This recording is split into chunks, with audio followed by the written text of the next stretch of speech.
Fala moçadinha, professor Barcion novamente com vocês para falar de uma coisa estranha aí, pessoal. Iglus, né? Imagina só, um cara que mora no meio do gelo, né, num lugar super gelado, faz uma casa de gelo também, né? É estranho pensar que um cara que mora num lugar tão gelado quer morar dentro de uma geladeira. Mas, afinal, né, para que o esquimó faz uma casa de gelo?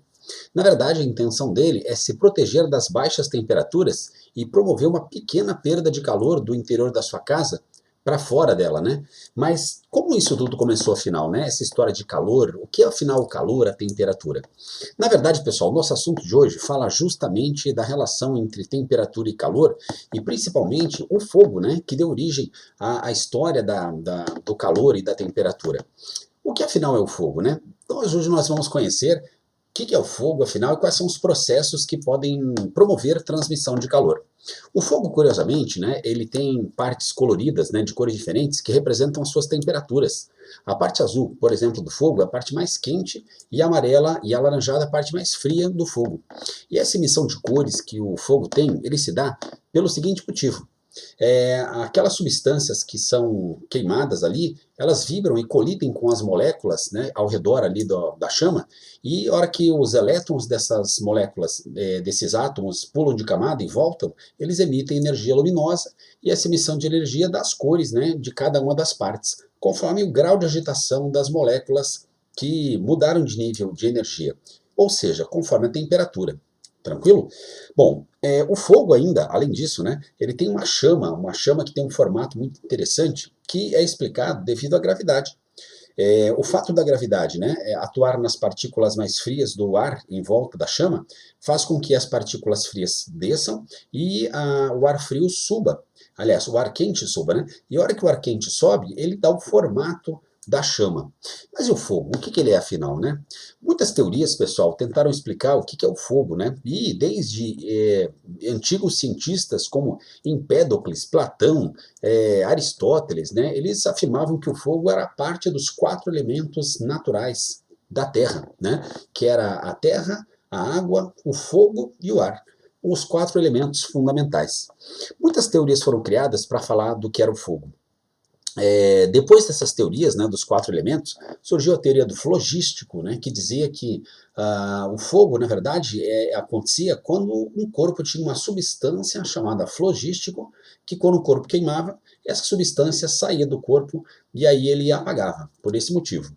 Outras teorias que surgiram também, teoria do calórico, que o fogo é como se fosse uma substância, né, uma substância que tinha nos corpos que permitia a chama, como a gente conhece. E essas teorias, né, diziam que, na verdade, esse calórico é como se fosse uma matéria, o fogo fosse um meio material, ok? E depois de todas tantas teorias, que surgiram as teorias mais novas, né, que falam a respeito do calor e da temperatura, como a gente conhece hoje. Lembrando que temperatura representa o grau de vibração das moléculas, né, relacionado à energia cinética média das partículas, portanto, a velocidade com que vibram, e o calor está relacionado com a energia transferida de corpos quentes para outros de corpos frios, né? Calor, energia térmica em trânsito. E o calor justamente está relacionado com a nossa história inicial do nosso esquimó, né? Mora numa casa num lugar super gelado, só que dentro da casa dele é um pouco mais quentinho. E ele não quer perder calor justamente para o meio externo que é muito frio. Então, a forma como o calor pode se propagar, uma das formas importantes, ela é denominada condução, que é o que a gente vai ver agora, pessoal. Olha só. Condução térmica seria o processo, né, de transmissão de calor dos corpos quentes para os frios, que ocorre de molécula em molécula, ocorre principalmente nos sólidos, né, porque é onde as moléculas estão próximas umas das outras, e não ocorre transporte de matéria, apenas a vibração de moléculas uma a uma que transmite o calor pelo processo da condução. Legal. Processo, portanto, que não ocorre no vácuo, porque no vácuo não há moléculas, consequentemente, não há como ter condução térmica. Legal.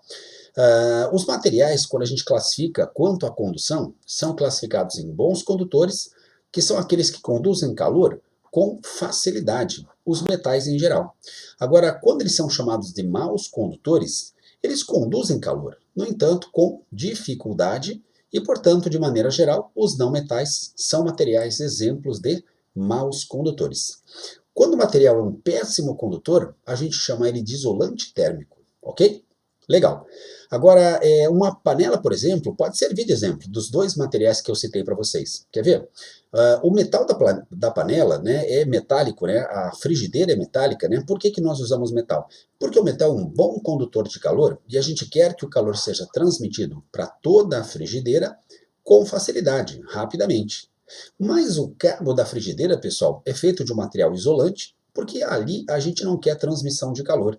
O cabo, a intenção é que isole termicamente do resto da estrutura de metal e, portanto, o cabo não é feito normalmente de metal, é de um material isolante, ok? Então, às vezes nós queremos isolantes, às vezes queremos materiais condutores. As roupas que nós usamos, por exemplo, são de materiais isolantes para evitar que nós perdamos calor com muita rapidez, ok? Por falar em rapidez com que se troca calor, olha só, tem uma grandeza chamada fluxo de calor, pessoal, que mede como se fosse a velocidade com que os corpos trocam calor. Ela representa a quantidade de calor que passa através de uma superfície por um certo intervalo de tempo. E um cientista chamado Fourier, ele descreve como se comporta o fluxo de calor através de uma superfície. A lei de Fourier, pessoal, ela fala o seguinte, que o fluxo de calor é dado pela relação K vezes A delta T sobre L, onde o K é uma constante denominada constante de condutibilidade térmica, o A seria a área da superfície, delta T a diferença de temperatura do lado quente para o frio, e o L seria a distância entre as faces quente e fria, que por muitas vezes, para uma parede, representa a espessura da parede, ok? Bom, vale lembrar, né, pessoal, que para os bons condutores, essa constante de condutibilidade é grande e para os maus condutores ela é pequena. Bom, e como fica a história do iglu nessa situação de acordo com a lei de Fourier? Olha só, lembra que o iglu é uma casinha, né, que ela é feita de gelo, porque o gelo é um mau condutor de calor, pessoal, por incrível que pareça, por mais gelado que ele seja, ele é mau condutor, então o K é pequeno, o fluxo diretamente proporcional também é pequeno. A área do iglu é pequena também, né? Quanto menor a área, menor o fluxo de calor. Por isso que não se faz um iglu gigante, tipo triplex, enorme, né? Uma mansão iglu. Faz-se casas pequenas de gelo, né? Assim são os iglus. E a espessura das paredes são grossas, são grandes, né? Uma grande espessura, porque ela é inversamente proporcional ao fluxo de calor. Quanto maior a espessura da parede, menor é o fluxo de calor. Tranquilo? Então, todos os fatores, gelo, área pequena e espessura grande, contribuem para uma baixa perda de calor de dentro para fora da casinha do nosso querido esquimó. Tranquilo?